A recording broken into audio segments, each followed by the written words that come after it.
wrestling bits. Subscribe now. I wanted to first start by congratulating you because not only are you returning to the Battle of Los Angeles, you've been named as the first entrant. So that's a really big deal because it kind of speaks to the name that you've built over there. So how does that feel compared to being like an up-and-comer in that tournament in years past? Yeah, it feels really good. You know, when I first got released from WWE, there was a few things that I wanted to do. New Japan was on top of that list, and returning to PWG was definitely one of them as well. And I've been in contact with them, and we wanted to make it something special, and we thought Battle of Los Angeles is probably the best place to do it, and what a better way than to be announced as #1 entrant.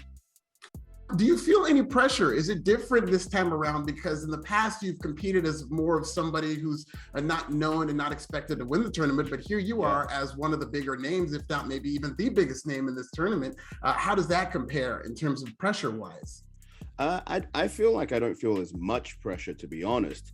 I do feel like people will probably place me as one of the odds-on favorites, but it's a different feeling. Like when I first did Battle Los Angeles was my debut for PWG. I'd never been there before, so it was a lot of pressure. I felt like I was representing Australia as well at the same time.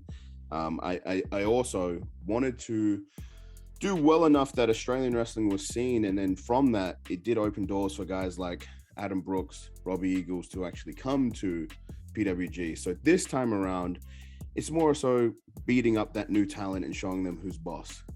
Yeah. Oh, wow. I like that. So is there a prediction that you want to make in terms of you winning Battle of Los Angeles? Any guarantees you want to lay down? I'm not going to guarantee anything. All I'm going to say is that whoever I'm in the ring with, obviously it could be people I've never been in the ring with before. And if you haven't been in the ring with Jonah, most people will tell you it's like being hit by a truck. So get ready for that. Well, you'll be in the ring with David Finlay, which is a really exciting prospect for me. 4th generation wrestler. He can brawl, he can grapple just like his daddy. You can fly. What kind of match do you anticipate having with David Finlay on December 9th with New Japan Strong? Yeah, I think it's going to be a hell of a match. You know, he's someone that I've wanted to get in the ring with.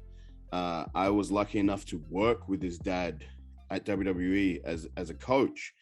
And if he's anything like his father, he's going to be very hard hitting. So I think those sort of matches are what people want to see when people get in there and really bang with each other. And that's what New Japan sort of is known for. So I want to make sure that this is also another statement match that, yeah, David Finlay is one not to play with, but I'm still going to get in there, get the job done, and remain as the top dog. Yeah, now you've kind of grown up as a lifelong wrestling fan, idolizing a lot of big men, whether it's Dusty Rhodes, and I know you have a tribute to Vader in there in your collection. Yes. But when it comes to big men today, is there anybody you look out on the scene today and think, man, that guy's really good? I'm a big fan of Keith Lee. Me and Keith Lee have been in the ring before, and I hope it's something that actually gets to happen again now, given the circumstances. We never actually got to tie it up in the WWE ring. So that's something I'd like to see. And I'm also a big fan of, obviously, with New Japan Strong, Hikuleo. I think he's someone that people should be watching. When I first saw him wrestle, which was a couple of years ago, to what he is now, he's just growing leaps and bounds. And I think in another year's time, he's going to excel even more. Yeah, 100%. I would love to see you and Hikuleo in the ring there. I think that'd be a really physical match. Yes, 100%. You got a Samoan guy and a Tongan guy in there. It's going to be fire. 100%. Well, here's one thing I saw on your IG that I really loved is that you went as Sting for Halloween one year, and the face paint was perfect. I have 2 questions about this. First, who did the face paint? And second, have you ever dressed up as any other wrestlers in the past for Halloween? Yeah, as a kid, I was a huge wrestling fan. Ever since I can remember, I had 2 uncles that were huge wrestling fans as well, and they're the ones that sort of made me a wrestling fan, I guess, by proxy, because they were watching stuff. So as a little kid, I'm there watching it with them. And one of my uncles actually did the face paint. He actually had a picture of Sting from a wrestling magazine we had, and he copied it from there. And I have gone as other wrestlers in the past, and to be honest, there's still some wrestlers I want to dress up for Halloween as now. Let's hear it. So I think a lot of people would have seen on my social media 2 years ago for NXT, I dressed up as Rikishi. Yes. I got to be in the ring with Scotty Tahati. That's probably my favorite time I've dressed up as another wrestler. I feel like we have a similar interest in music. I can already see that Big Punisher Fat Joe t-shirt. That's awesome. I know you're a fan of Run the Jewels and MF Doom, whom I love. Yes. And you're very particular about your music. You have one of the all-time best, I think, NXT theme musics. I think a lot of people would agree. So what artists do you feel like you would want in terms of mainstream theme music if you could license it?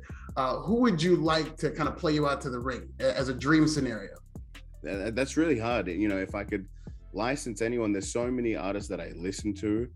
For the longest time, there was talks of, and it didn't happen obviously, but there was talks of when I was Bronson Reed of having Action Bronson and doing something there. Oh, which would yeah. be great. Now I always try to get custom music, but if I can get something licensed, I don't know, the people that I've been listening to this year are probably too big to be licensed for wrestling, but something by like Tyler the Creator would be amazing. Oh yeah, absolutely amazing. I love Call Me If You Get Lost. If you heard that album, was brilliant. His work has just gotten better over the past years. Yeah, that's like, that album killed it, and like that's probably the album I've been listening to most this year, along with, you know, everyone listened to Donda as well, obviously. That's amazing to hear. I know you're also a film guy. I want to know, have you ever gotten the chance to see any of Darby Allin's kind of dark noir vignettes in terms of wrestling? And as a film guy, if you have, what do you think about those? Yeah, I've seen a few of his that he's done, and I love that sort of stuff. Anytime that you can mesh worlds within wrestling, I think is when it's sort of the best. You know, I would always tell people that I helped coach back in Australia, or younger guys in NXT, that not to take from other wrestling. Like, if you see something out there and you take from that, that's cool. But if you can watch a movie and there's something in a movie that you haven't seen done on a wrestling screen, that's the best sort of stuff to take from and explore, because then the wrestling world hasn't seen it before. Yeah, I'm glad that you brought that up, because that kind of leads into my next question. As somebody who has had aspirations to be even a director, like, what do you notice, especially as somebody who's watched wrestling their whole life, what do you think wrestling is lacking in terms of its presentation? Like, when you see a video package, what kind of spin would you put on a video package or a vignette, or some of the things that you see in pro wrestling? Yeah, for me, I think it's different shots. You know, I'm not someone that's ever operated a camera. Obviously, I watch a lot of film and stuff like that, but there's so many things that can be done shot-wise to make a promo different. And my only real judgment of my last few years with NXT is that I'd show up and every promo was filmed exactly the same way, exactly the same set behind you. Like, nothing felt inventive. And when you had that chance to maybe do something a little bit different, it was only few and far between. You know, I think they did a good job with Karrion Kross and Scarlett sort of having different stuff there, but everyone else is sort of in that same world. And if you can make the characters of wrestling seem like they come from different worlds and then they meet in the ring, I think that's something that could be special. What's more fun to you? Was it your time in NXT, you know, at the big show or whatnot, in NXT, kind of chasing the dream to be a WWE superstar, or now that you're a big name in pro wrestling on the independent circuit, kind of carving your name here, what feels like it's more fun to you as a person and as a wrestler? I got to say, right now it feels really fun. Like, I'm really excited for 2022. The whole journey to get to WWE, like, that was sort of an end goal of mine. And when I got to WWE, it's sort of like, what's next? And obviously I wanted to build myself enough of a name, become a champion. I was able to do that, win the North American Championship. And I didn't foresee myself being released anytime soon. So once that happened, I was like, okay, I got to figure out what to do. But not just that, the world is my oyster now when it comes to wrestling. And New Japan was the #1 destination. I had wrestled in Japan previously in my career, but never for New Japan. So that was something I wanted to be able to do. But now I'm doing work with Impact Wrestling as well. And where I can fit in independent dates and places like PWG, which is so renowned for being such a great wrestling show, I just want to be able to mix it with all the new talent and show everyone that I'm the best super heavyweight in the world. Yeah, and that sounds like it's your end game. Is that now that your goals maybe have adjusted, or you have new perspective with this chapter in your wrestling career, is that your end game, to just be the best in the world independently? Yeah, 100%. I want people to, if they think of someone that's outside of the, you know, wrestling becomes synonymous with certain names. Obviously, AEW be synonymous with you know, certain people. WWE is obviously going to be synonymous with certain people like Roman Reigns or whatever.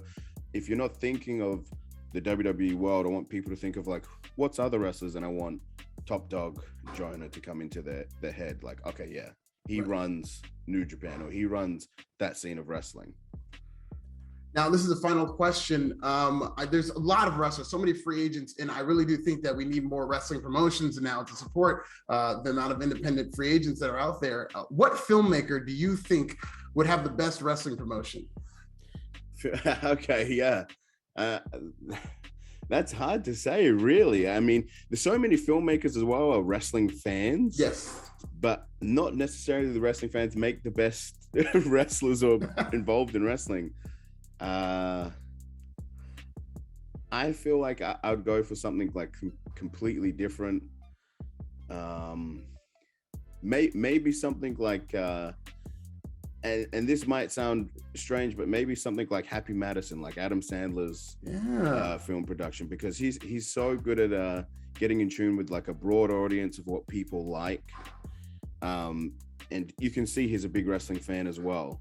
So I feel like maybe that would be something different rather than, you know, your Spielberg or something that you think would make a big time wrestling company. Someone like him, I think, could make it fun. Yeah, somebody to connect with that mainstream audience, and, you know, maybe that would lead to a wrestling boom. I like that. Yeah. That's really cool. Well, Jonah Rock, Jonah, it's been a pleasure talking to you. I was really a fan of yours in NXT as Bronson Reed, and you've really, from what I've seen now that you're legally allowed to wrestle, has been so much better, I think. And I didn't think there was a way that you could get better. So I'm very excited to see you at the Battle of Los Angeles, and excited to see you December 9th against David Finlay. That should be a lot of fun.